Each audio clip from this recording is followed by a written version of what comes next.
নমস্কার, আপনাদের সবাইকে আবারও অনেক অনেক স্বাগত আমাদের রান্নাঘরে।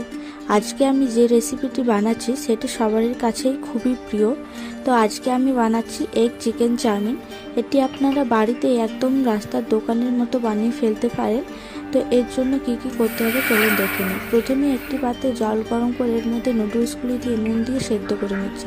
এটি 90% মতো সেদ্ধ করব।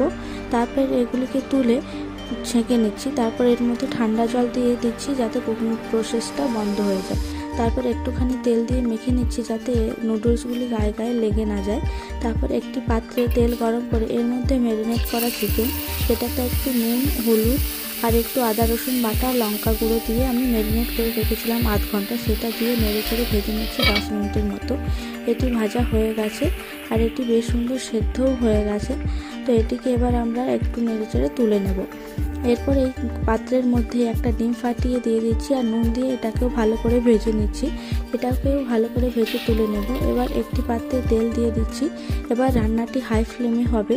তেল গরম হয়ে গেলে এর মধ্যে আমরা লম্বা লম্বা কাটা পেঁয়াজগুলি দিয়ে দিচ্ছি। পেঁয়াজগুলি দিয়ে এগুলিকে ভালো করে ভেজে নেব। তারপর বাড়িতে যে সবজি থাকবে সেই সবজিগুলি দিয়ে দেব। এখানে আমরা গাজর, ক্যাপসিকাম আর লঙ্কা কুচি দিয়ে দিচ্ছি। এগুলোকে একটুখানি 1 থেকে 2 মিনিট ভেজে নেব। তারপর এর মধ্যে দিয়ে দেবো শসা কুচানো।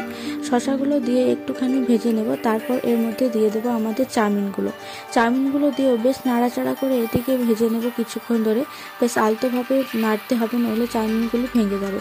তারপর এর মধ্যে সয়া সস, টমেটো সস আর একটি চাউমিন মশলা দিয়ে দিচ্ছি। চাউমিন মশলা না থাকলে ম্যাগি মশলা দিতে পারেন, এটাতে খুব সুন্দর লাগবে। তারপর এটাতে একটুখানি নেড়ে চেড়ে এর মধ্যে ডিম ভাজা আর চিকেনের টুকরোগুলো দিয়ে দিচ্ছি। তারপর এটিকে নেড়ে চেড়ে ব্যাস আমাদের তৈরি হয়ে গেছে একদম দোকানের মতো চিকেন চাউমিন। তো আপনাদের ভিডিওটি ভালো লাগলে চ্যানেলটি অবশ্যই সাবস্ক্রাইব করবেন এবং লাইক, শেয়ার, কমেন্ট করতে